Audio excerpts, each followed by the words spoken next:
All right, everybody, thanks for coming back. Today I'm gonna do a video on my boat. I got a couple questions on it. I got a Bass Tracker Classic XL. I got it from Cabela's about a year ago.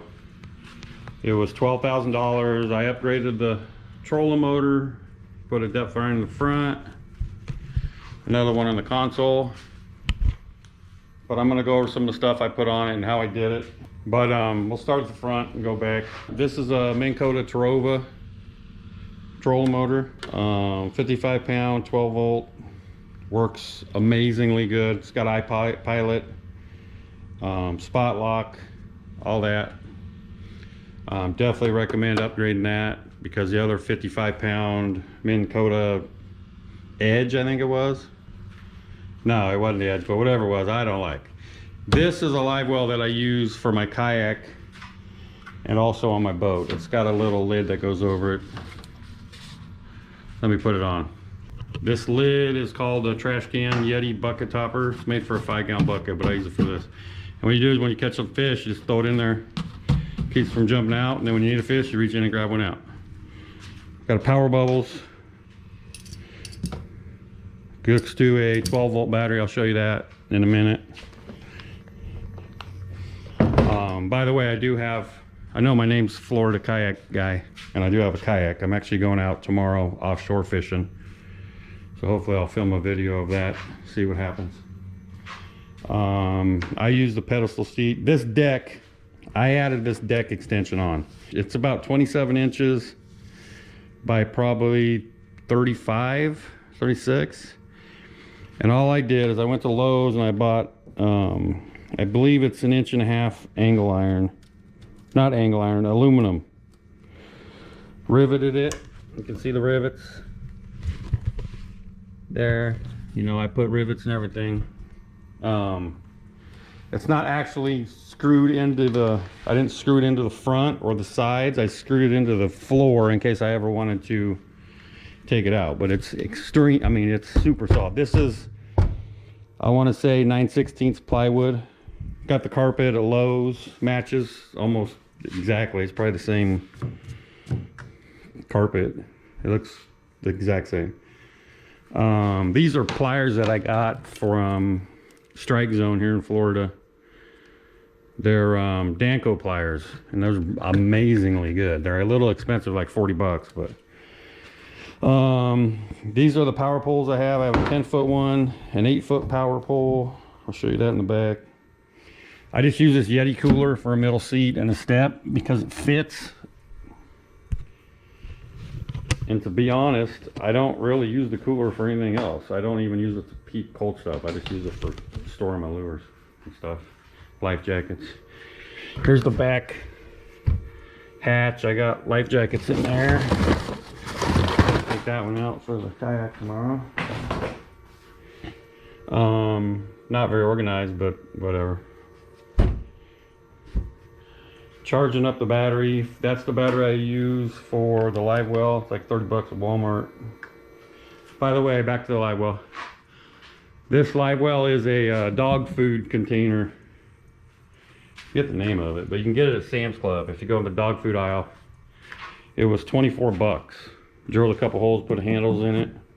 Probably not a good idea, to be honest, because the rope gets wet from the inside and drips salt water in the back of my truck, but whatever. I put a micro power pole on the back and it works amazingly well. And what I did is I bought the clamp. I didn't mount it to the boat itself. I bought this mount. I think it was like 59 bucks. The problem with the mount is, if you look, the screw didn't fit under there. So I had to take this circle thing off and I put it onto a piece of PVC trim board. I really like this white trim board. You can buy it at Lowe's. And it's, you know, it's waterproof and weatherproof and it's better than wood. So I use it and it's fairly cheap. I put the boat buckles on there. The other ones that come with it are really cheap. You don't really want to keep those on there. All right, keep going on here. Again, here's the transducer. It got caught up in some hydrilla the other day at the lake. But I also mounted this to the PVC. And then I screwed the PVC into the existing holes. So because I didn't want to drill any holes into the boat. And then this is just screwed into this PVC and glued.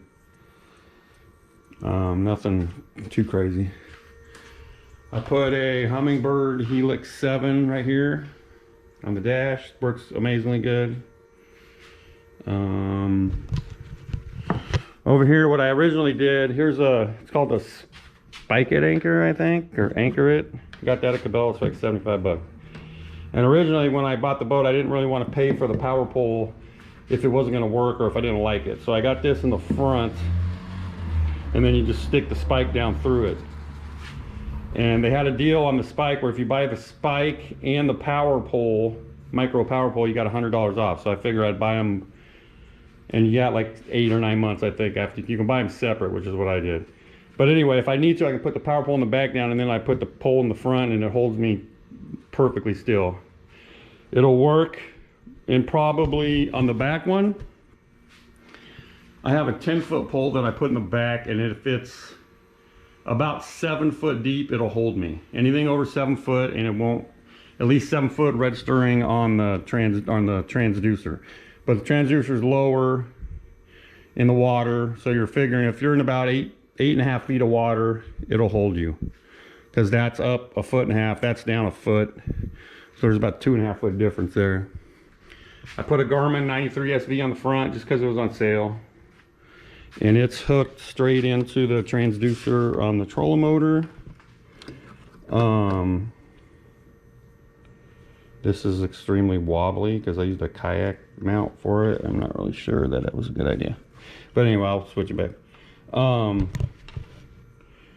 And it goes straight into the transducer. The problem with that is this has side imaging and down imaging. The only thing that works is sonar and GPS, because this universal sonar here in the front, that's all it'll register. Doesn't come with a spare tire. I bought the spare tire. I kept the cover that the boat came with originally. It's not a good cover at all. But I have the Fellsmere Reservoir where I fish is about a 5-mile dirt road. So if you just keep I keep it up here in this bucket. But when you buy a boat, you can tell them I want the original cover that it came shipped with, and they'll give it to you. And what you need to do is when you mount your trolling motor up here, use this quick release bracket. And you pull that out, pull this pin out, and then the trolling motor will pop off. And then that cover will fit on there. It's not a perfect fit, but it's, because I think what happens when they ship it, they don't have the windshield on it. So if you wanted it perfect, you'd have to take the windshield off and the trolling motor, and it would fit. But I don't like doing all that, so I just cover it up when I go down the dirt road to help. But you can see under here, you got storage. I left it open. I could have put another piece of wood there and closed it and then put a hatch up here. I wasn't all that concerned about it because, like I said, if I don't like it, or if I sell the boat, somebody can get rid of it if they want. But literally, if you buy the boat, when the pedestal's right here, you got like a 18-inch drop off, and it's kind of weird when you spin around. And I'm a tall guy, I'm 6'3", and my feet still don't touch the ground when I spin around. So you got to pop off the seat, and it's just a major pain in the ass. So I definitely recommend putting the deck extension on. I think it cost me about 150 bucks, but I had a rivet gun. So you'd have to buy a rivet gun. You buy the rivets, I think there was rivets like 12 bucks. All this angle aluminum was about 100, and then the wood was like 25 or 30 bucks. Pretty easy, pretty cheap. But thanks for watching the video. Hoping to go out tomorrow to Melbourne Beach and do some offshore kayak fishing. But see how that goes.